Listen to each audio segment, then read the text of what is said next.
dépouiller ses citoyens. C'est-à-dire la demande de saisie des biens de Karim et Bibo en France, complètement à l'eau.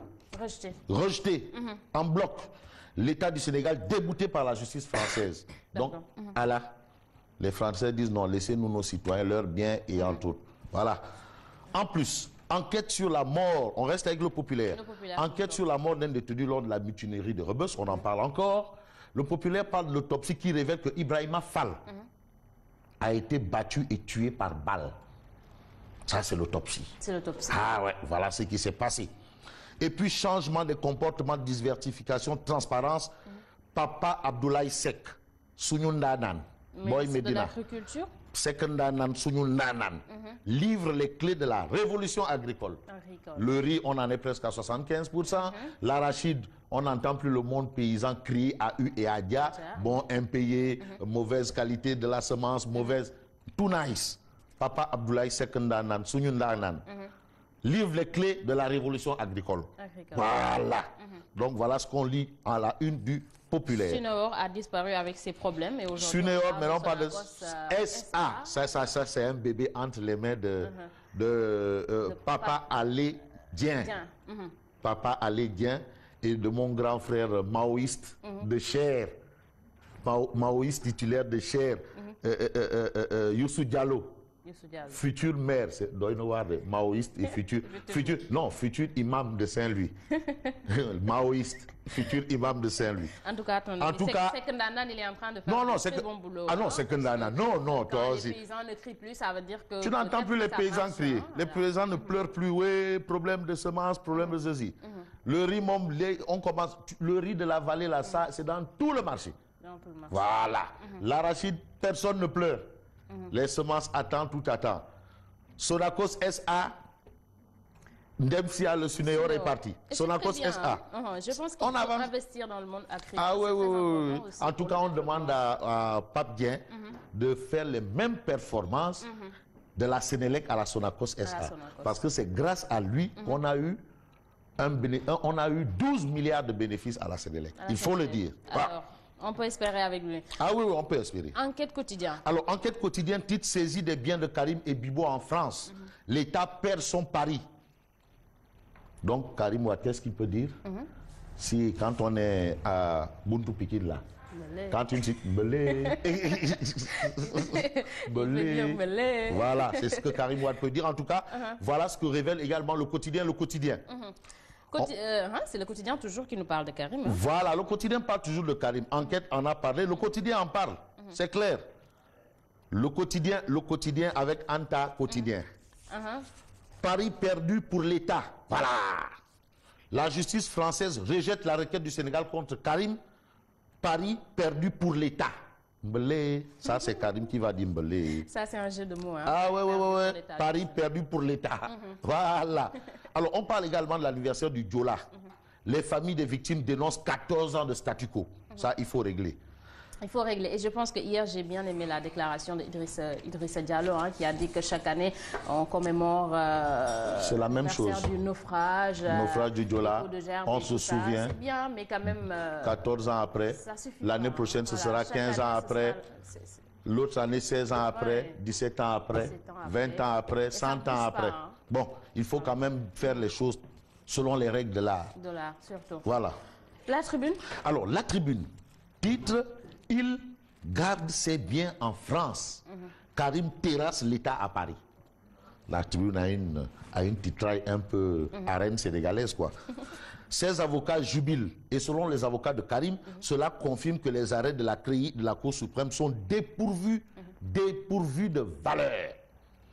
À lire également dans la tribune, l'AMS et la COJER au chevet de sale frère. De sale frère. Sale frère. Sale temps pour lui également. Sale temps pour ça. Ah, il est assis sur des braises.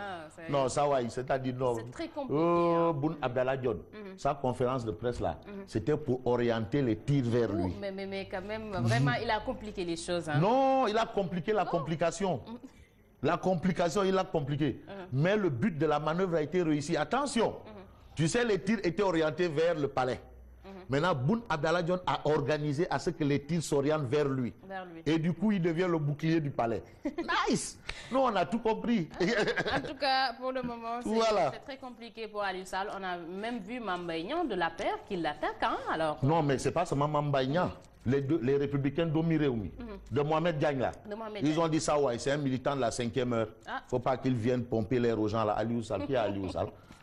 Nous, on connaît l'APR, on connaît Ndiogou Waksek à l'APR, les combats, on connaît Abou Abel Thiam, hein?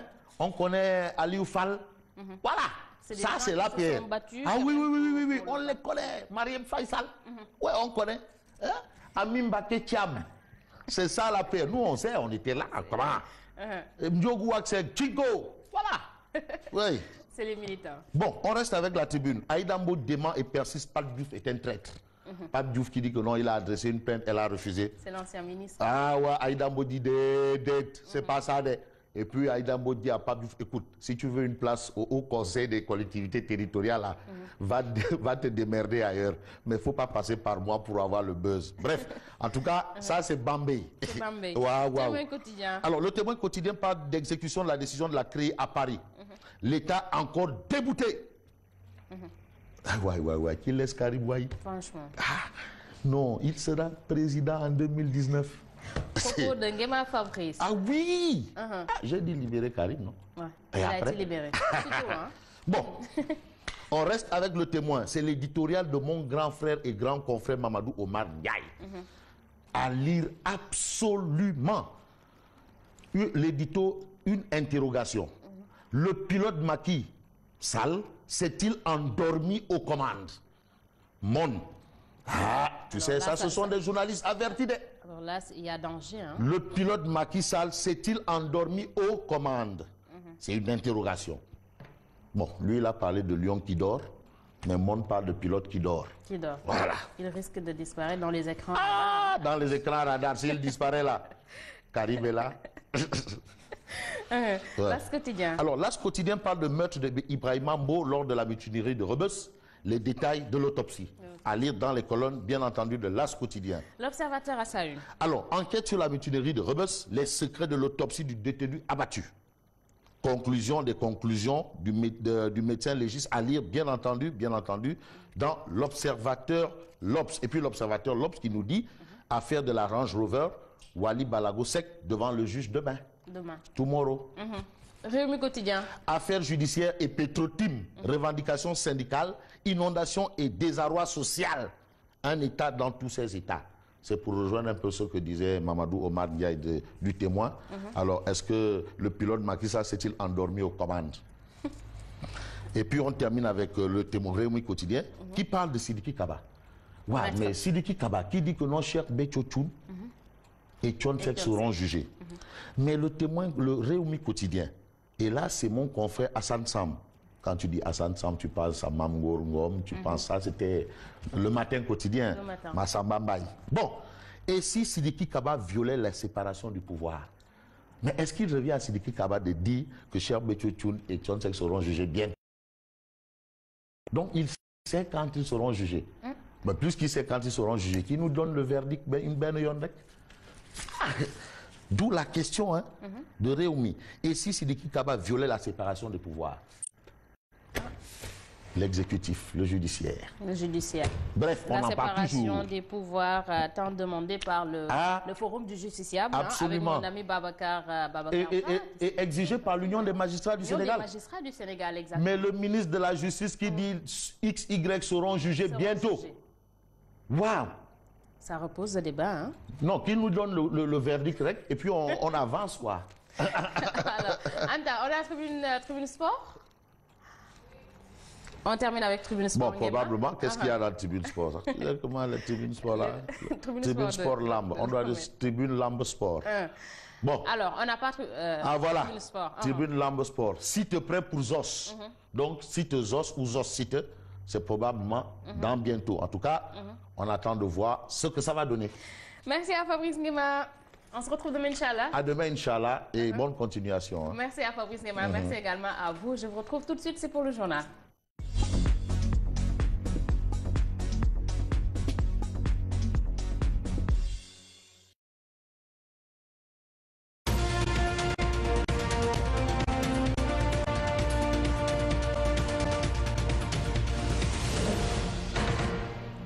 Votre matinale se poursuit sur la Sen TV, première télévision urbaine du Sénégal. Rebonjour à vous tous, c'est parti pour le journal. L'affaire Karim Wade refait surface. Le fils de Maître Wade et Bubo Bourgi conserve sur décision du tribunal de grande instance de Paris leur appartement du 6e arrondissement. L'État du Sénégal qui voulait procéder